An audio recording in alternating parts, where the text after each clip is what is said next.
My name is Anagick. I originally grew up in Unalakleet, Alaska. I attended from first grade until the 10th grade the Bureau of Indian Affairs elementary school and partial high school in Unalakleet. For my junior year of high school, I attended Mt Edgecumbe High School, which is on or near Sitka, Alaska. Mt Edgecumbe was actually an older military base, so there were huge hangars. Back then, the BIA school system, the policy of the federal government, was to actually take Alaska Native children or students from all over the state and transport them to Mt Edgecumbe.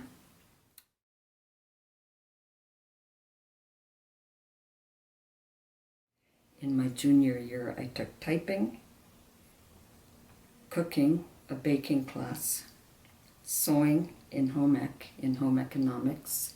That was required for us.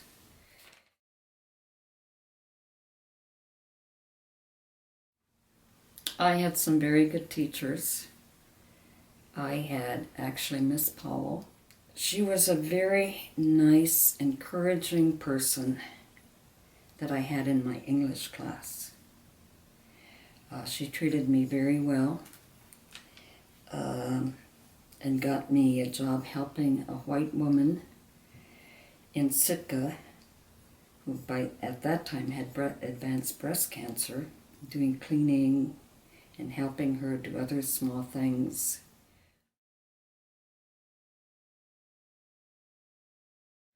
Which back then, it was almost unheard of for young Native kids to go to essentially an all-white movie theater on the Sitka side.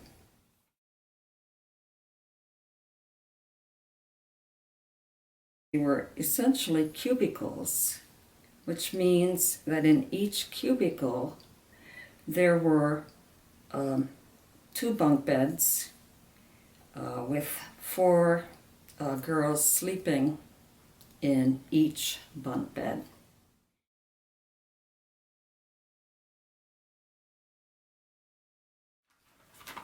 Part of the duties that we had to do was to buff the halls with these huge buffers, vacuum cleaners. That was not only what was required, but whenever some of the aides, felt like that they could essentially do anything to the girls, they would assign some of these duties. I had one by the name of Mrs. Blankenship. She felt that it was her, part of her authority to come and check out how our beds were made, because I had an older sister, Dorothy, who may have displeased her in some fashion. She would come whenever I had my bed fixed, and she would rip out those sheets and tell me in a very specific, clear way how to fold those sheets.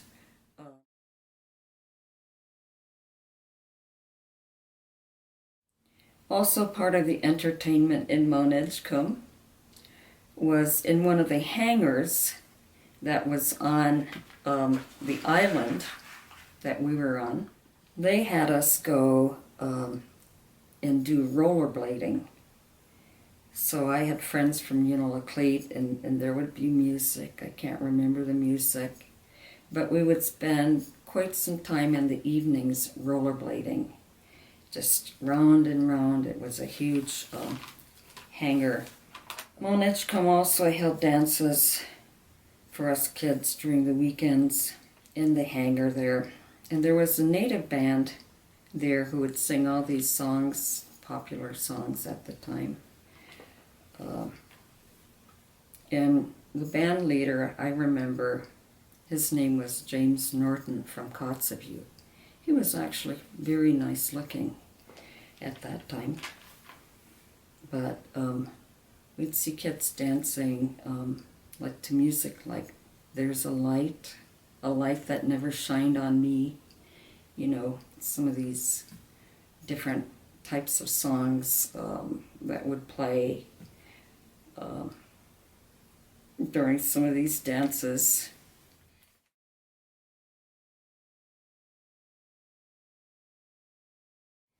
And I remember when he mentioned Rice University, and he spoke about that university in Texas very highly. And I got excited. I went up and I asked him, I said, is there any way that I can apply to a place like that?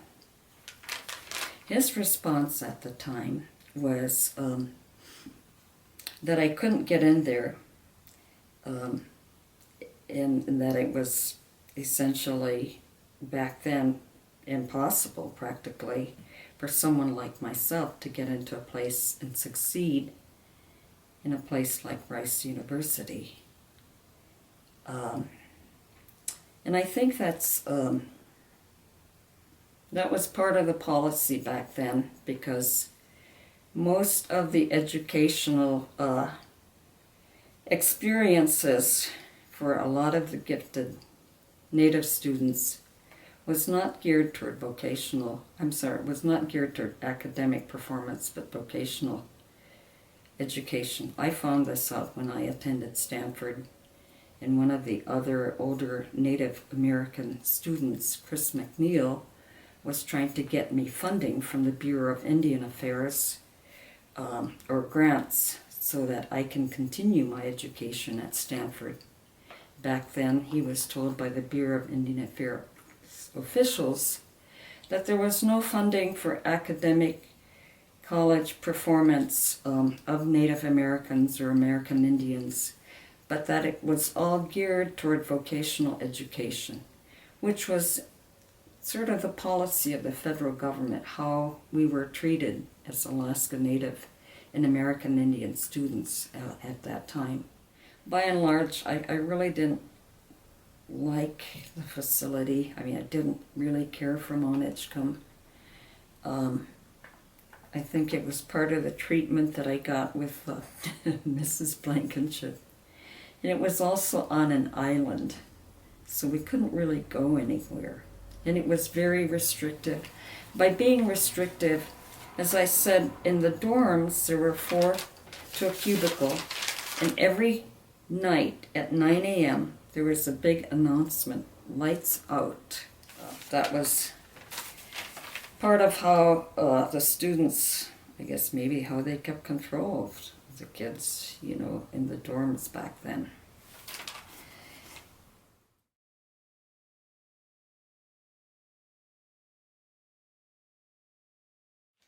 I was part of a drill team, and Jennifer, I think, was from Heidelberg. She was a very good drill team captain. She was focused. It was almost like a military type style of being a part of this drill team. And we had these cute little white outfits with a hat, you know, and we would learn to twirl these batons, you know, and kick up as we were walking. And she made sure that we followed all these steps and got these steps down precisely. And in fact, we were invited to a parade to participate on the Sitka side. They called Sitka the sunny side. Sitka the sunny side, or something to that effect. So when we got to Sitka, sunny Sitka by the sea, we had our little hats on. We marched in our little white uniforms. And you know, she was in the front kind of barking her orders, and we were all in line. As we started marching down Sitka, and it was an all-girls team, we were booed, we were hissed at, catcalls were made to us, derogatory comments were made against us. But we held our heads high, and we stayed focused. And I think that's probably the reason why we got that type of reception, because we were probably more formally trained than some of the other individuals, non-natives, who were marching in that parade. But I do recall very clearly how we were treated, and we just kind of did what we had to do. We couldn't let these comments or catcalls or hisses and boos make us falter or misstep or do anything which probably would have caused a lot of jeering.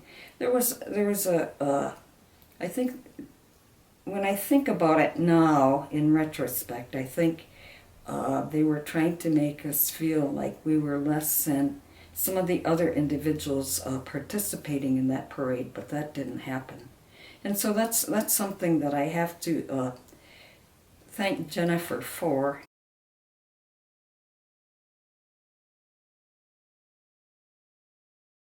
I've heard stories when teachers couldn't pronounce the names of students.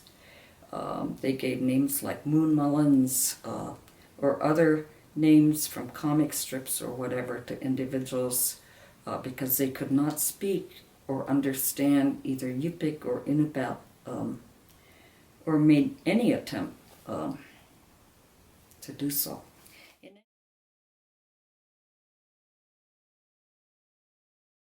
It's like, you take kids from their communities, villages across the state. You're charged to educate them. You're charged to kind of build them up as the support group, for the white population that was then in Alaska, without giving them the requisite skills or training, to get better jobs, to advance themselves. So there were a lot of broken dreams, I think, and broken lives because a lot of these kids, once they left, they couldn't really fit back into village life. I know this because I grew up in a totally subsistence lifestyle in Unalakleet, where the only contact that we had with the whites were either through the missionary, the Evangelical Covenant Church, the BIA school system, the FAA, the Air Force, and the White Alice had military bases there, which were part of the DEW line effort during the Cold War. In fact, I can tell you that in elementary school, we actually had, and the BIA didn't really keep track of what teachers came to teach us, because most of the teachers who taught us in these far-flung places in Alaska were actually minority teachers who had college degrees but could not get jobs in the white school system in the lower 48.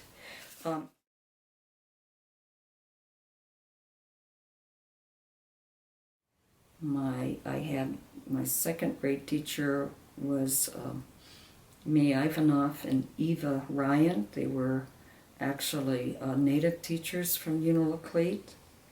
My fifth and sixth grade, I think, was Bernadette Trantham, who was a native teacher, and they lived in a nice house. I asked, how did you get to live in a nice house? She said that she went to college. Bernadette Trantham actually grew up in Nome, Alaska. But that was my experience growing up in Unalakleet, and I got my inspiration to go on to college from Bernadette Trantham.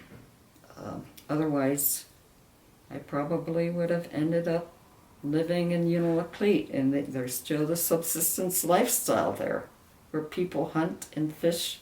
That's what my parents did. I was one of 9. They had to hunt and fish to feed us.